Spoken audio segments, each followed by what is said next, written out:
Sarah Bosco, Media Matters former Sinclair reporter Suri Crow provided BuzzFeed with a detailed account of how Sinclair Broadcast Group's far-right agenda has affected local news coverage of stories from climate change to gun safety.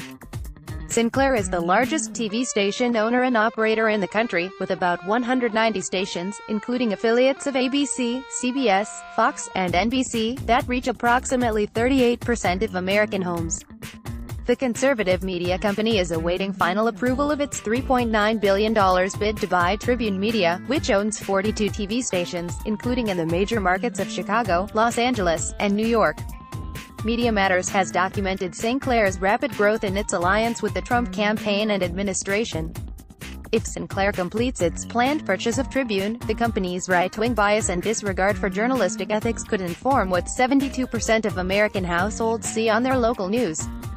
Its reach is already so pervasive, Media Matters created a tool to inform viewers about the stations near them that Sinclair now owns or could soon acquire. Sinclair takes an aggressive approach to ensuring local viewers are exposed to the company's agenda, Media Matters has found. It forces local stations to air corporate-mandated must-runs, which include segments from the company's chief political analyst, and former aide to President Donald Trump, Boris Epshteyn. Crow's account to BuzzFeed about her time at WSET-TV, an ABC-affiliated station owned by Sinclair, provides an in-depth look at how local station operators can undermine or quash stories that run counter to the conservative ideological agenda of the company's owners and executives. Beginning in 2015, the veteran reporter was reprimanded by news directors who insisted her stories on climate change and gun legislation include more balance. Crow, who won a Virginia's Associated Press Broadcasters Award in 2016, was ultimately forced out of her job in 2017. From BuzzFeed, Sinclair Broadcast Group executives reprimanded and ultimately ousted a local news reporter who refused to seed doubt about man-made climate change and balance her stories in a more conservative direction. In one 2015 instance, the former news director of WSET-TV in Lynchburg, Virginia, Len Stevens, criticized reporter Suri Crow because she clearly laid out the argument that human activities cause global warming, but had nothing from the side that questions the science behind such claims and points to more natural causes for such warming. Crow told BuzzFeed News that, before the October 2015 climate change segment aired, she was ordered by Stevens to include Donald Trump's opinion on the matter. When I instructed you to balance the story, by including some of the other argument, you insisted there was no need to add such balance to the story, he wrote in her Jan.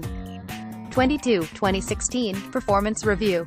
A veteran reporter who has worked at news stations in Texas and Virginia, Crow said she viewed the story as environmental, not two-sided or political. I was always covering the flu. I don't remember a time when, for balance, I went out to a group of 20 people who are nut jobs that say flu shots kill, she told BuzzFeed News. The scientific consensus is that climate change is real and humans are largely to blame, but Crow ultimately read the updated, balanced script on air. That was the moment where I realized how things were going to go there, she said. Your story on proposed gun legislation was not balanced, Stevens wrote in Crow's performance review. You wrote of the proposed gun restrictions, sounds like a good idea, right? Well, not to those in charge of passing new gun laws, and that tone is carried throughout the story. Another line, several polls show the majority of Virginians are in favor of tighter restrictions on gun purchases. But Republican lawmakers in Richmond won't go for it. On another gun story about the state attorney general's decision to revoke a reciprocity agreement with other states for concealed carry permits, Stevens wrote that the sum total Crow offered the other side was a single sentence. The NRA, on the other hand, released a statement condemning the attorney general's decision. Stevens added that Crow had access to the press release sent by the NRA, yet included nothing from the actual statement. This kind of approach damages our reputation as a fair and balanced news organization.